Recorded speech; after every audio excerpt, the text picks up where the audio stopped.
guys, Criterion Needs Refs here. Today I've got the JLyons Hellcat V4.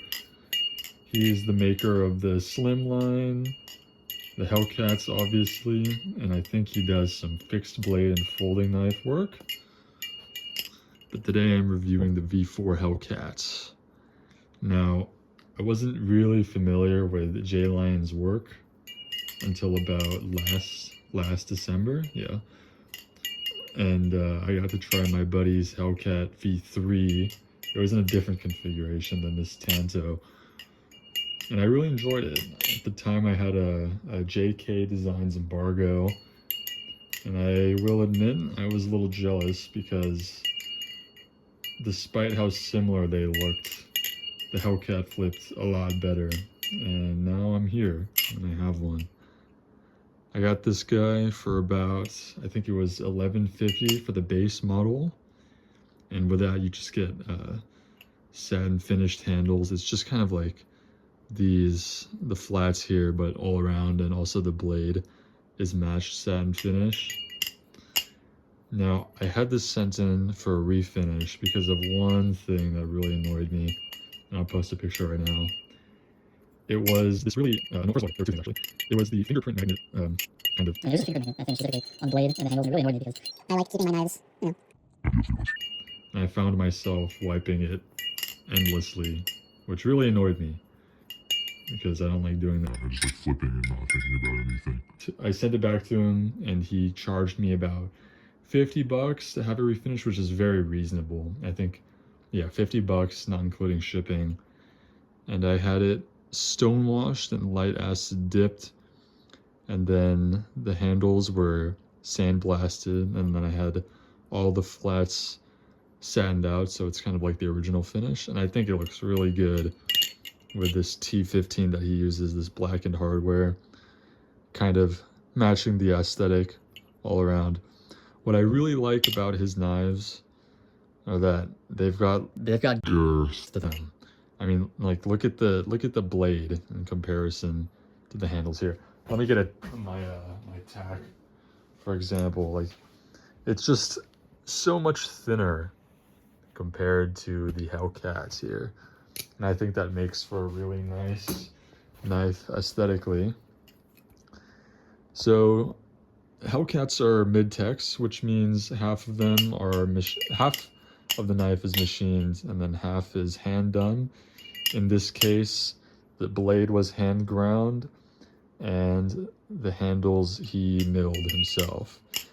And Jason is a very kind of all under one roof guy. He does the machining and the grinding in his garage, he says. And I really respect him for that. It's really nice. The blade material is Nitro V, and I believe he does them in CPM 154 as well. But I think Nitro V's a little bit better, in my opinion, for that corrosion rust resistance. And the handles, obviously, grade 5 titanium. He also included this really nice fit leather sheath with a JL emblem on it. Quality control cards, a nice, really alpha male Hellcat 4 Nitro V steel. I already went over that. The slip. So that's what comes standard in that.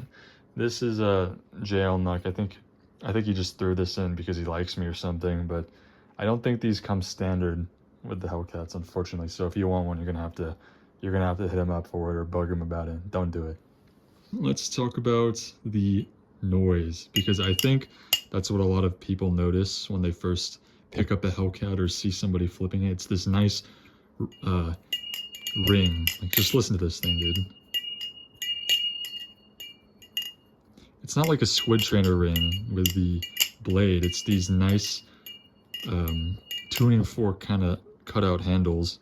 It makes a really beautiful high-pitched ring to it. I think it's one of the best rings a Bally can have, in my opinion. Of course, everything's subjective, and just listen how bouncy that is.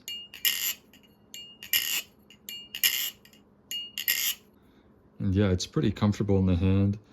I will say though, compared to the V3, while I really like these chevrons here, or whatever you call them, they're a bit thicker, they're a bit deeper than the V3 was.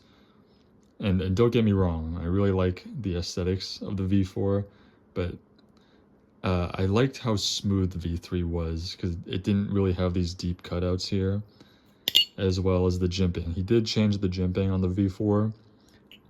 I don't really care about the change in jimping from the V3 to the V4, because, you know, jimping is jimping. I'd rather have it than not have it, you know. Alright, and now we will talk about flipping. When you buy almost $1,200 Balisong, you better fucking pray to God that it flips worth $1,200, right? Now, I won't point out any names in the community, but there are some knives that don't flip like they're worth, right? I can confidently say though, this is not one of them. For a guy that makes folders, he's pretty knowledgeable on how to make a good flipping Balisong, because these things fuck, dude. The V3 was good. The V4 is amazing. I've never tried the slimline though. I have to try one still. The balance on my specific configuration, which is the thick Tanto, flips really good. It's very neutral. It's very flipper oriented. I don't know how to put it, but I think he designed this with performance in mind and not just being a work of art. Like, anything I do kind of feels effortless. Choplins are sticky, fan's great, rollovers feel sticky. I mean, just listen to the sound, dude. You can't really go wrong with a Hellcat ring. Oh, dude. I could listen to this all day, I swear. Should you buy it? I don't know, how rich are you? 1,200 bucks. It's not a price point that everyone can afford, but if you ever have the chance to try one, dude, please try it. Give JL a chance, because you will not regret it. If you have 1,200 bucks to spare, go for it, dude. I'm not your dad. Yeah, that's about it. That's all I have to say for the JLyons Hellcat V4.